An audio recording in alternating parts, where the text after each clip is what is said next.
Hello, welcome to the pre-litigation module on the ULV Justice Center website. In this video, I will be talking about the third step of the pre-litigation phase, which is calculation of damages. Before I get started, I wanted to remind everyone that the information provided on this site is not legal advice, but is provided for informational purposes only. If you are in need of legal advice, we advise you consult with an attorney. You may wonder what is the purpose of this phase and why is it necessary. For one, calculating damages will help you know whether you will be filing a small claim, limited civil claim, or unlimited civil claim.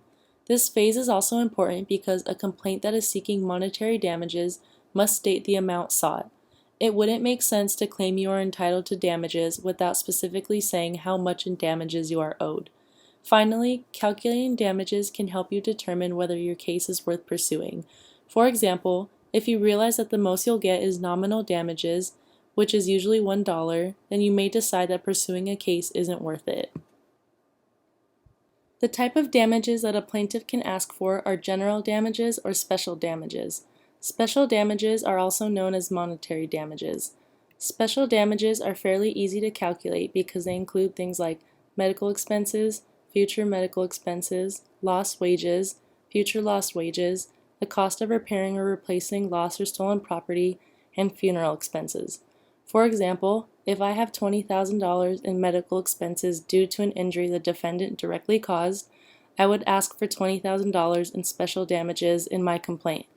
When calculating future medical expenses and future lost wages, you will use the present value.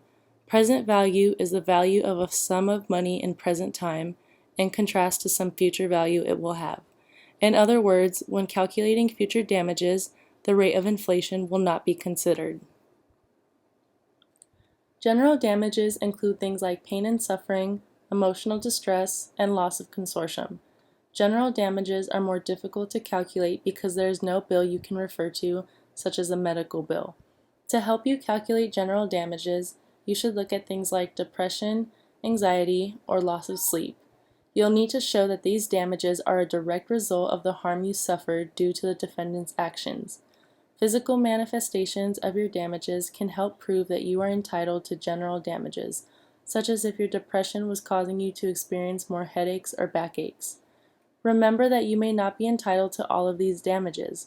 For example, loss of consortium damages can only be awarded to someone who is legally married to the injured person. Simply living together and being romantically involved is not enough to be entitled to loss of consortium damages. The causes of action that you will claim in your complaint can also help you in determining what damages you are entitled to. There are certain damages that only plaintiffs who are claiming wrongful death can ask for. These include loss of society and companionship, funeral expenses, future contributions, and the value of personal service, advice, or training. An example of this would be someone who is the source of all income in a household and they suddenly die due to the negligent care of their medical provider. The family can argue that if it wasn't for the negligent care of the medical provider, this individual would still be alive and would still be able to make money for the family, provide emotional support, help maintain the home, and provide companionship to their loved ones. Overall, the plaintiff is saying that due to the wrongful death, they are now facing additional hardships.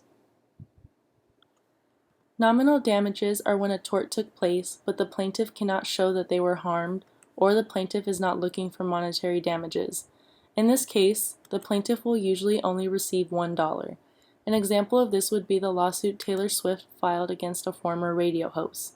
Taylor Swift claimed that during a meet and greet, the host had groped her. In her lawsuit, she only asked for $1 in damages because she wanted the trial to serve as an example to other women. The court ended up ruling in her favor, and she only received that $1 in damages. There are different reasons why someone would get nominal damages, whether it is meant to be symbolic or if it's because the plaintiff cannot show how they were harmed. Punitive damages are meant to punish the defendant and make an example out of them. Punitive damages are covered in the California Civil Code Section 3294 and require that the plaintiff prove by clear and convincing evidence that the defendant is guilty of fraud, oppression, or malice. If a plaintiff can successfully prove this, the plaintiff would be entitled to compensatory damages and punitive damages. The best example of this is the hot coffee McDonald's case from 1994. In this case, the plaintiff bought coffee from a McDonald's drive-thru. When she accidentally spilled it on herself, she suffered third-degree burns and required skin grafts. At trial, it was revealed that McDonald's corporate policy was to hold its coffee at 180 to 190 degrees Fahrenheit, which is hot enough to cause third-degree burns. McDonald's admitted that they had known about the risk of serious burns from its hot coffee for more than 10 years. An expert witness for McDonald's testified that the number of burns was insignificant compared to the billions of cups of coffee the company served each year. As a result of McDonald's unwillingness to correct a dangerous policy that put its customers at risk, the plaintiff was awarded $3 million in punitive damages plus compensatory damages for her injuries. The damages I have previously mentioned deal with tort law. There are certain damages that parties can ask for when a contract is in dispute. Contracts is a civil law that arises from agreements. Contracts in dispute must meet the definition of an enforceable contract, so a contract that deals with, say, a legal activity cannot be enforced. Contract damages do not include punitive damages or pain and suffering. Contract damages include compensatory damages, incidental damages, consequential damages, and liquidated damages. Compensatory damages is money awarded to the plaintiff that compensates them for damages, injuries, or other incurred losses. Incidental damages are reasonably incurred expenses by one party to a contract as a result of the other party's breach of the contract. Incidental damages are a direct result of one party's breach of the contract. Consequential damages are damages that do not flow directly from the breach but are foreseeable. The breaching party must have known that the breach would cause this damage, such as possibly lost profits. Liquidated damages are usually outlined in a contract provision. The provision will state that if there is a breach in the future, the amount of damages would be too difficult to calculate.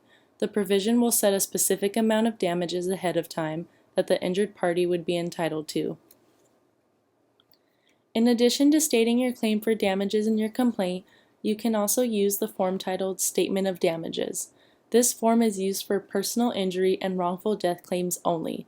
The form will ask you to check what damages you are asking for and put a dollar amount for those damages. If you notice, the damages are organized by general damages and special damages.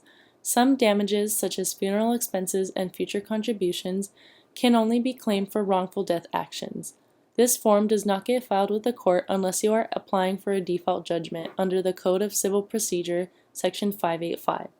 A default judgment is a binding judgment in favor of one party due to the other party's failure to respond to the lawsuit. Before the plaintiff can request a default judgment, they must file and serve a statement of damages onto the respondent and wait 30 days for a response. This is to ensure that the respondent has one more chance to respond to the lawsuit. The second page is the proof of service, which is filled out by the server. A server is someone who delivers legal documents to a party of the lawsuit. A server must be 18 years of age or older and cannot be a party to the lawsuit themselves. Once service is completed, the server will need to fill out the document, sign and date it, and file it with the court. The proof of service is important because it lets the court know that you served the other party with this document. If it is found that a server lied, they could be charged with perjury. As I mentioned before, calculating damages can help you decide whether your case is worth pursuing. If after calculating damages, you realize you may spend more on litigation than what you would get back in damages, you may decide not to continue with the case. If you decide otherwise, calculating damages can help you with the next step of the pre-litigation phase, which is legal analysis. During the legal analysis phase, you will analyze your claims and determine how strong or weak your case is. Determining what damages you are entitled to can help you better assess your case and decide if your claims are meritless, frivolous, or legally valid. If you are unsure about what you should do next, you should speak with an attorney. This has been an overview of the third step in the pre-litigation phase, known as calculating damages. On behalf of the ULV Justice Center, we thank you for your time and hope this information is helpful in your legal matter.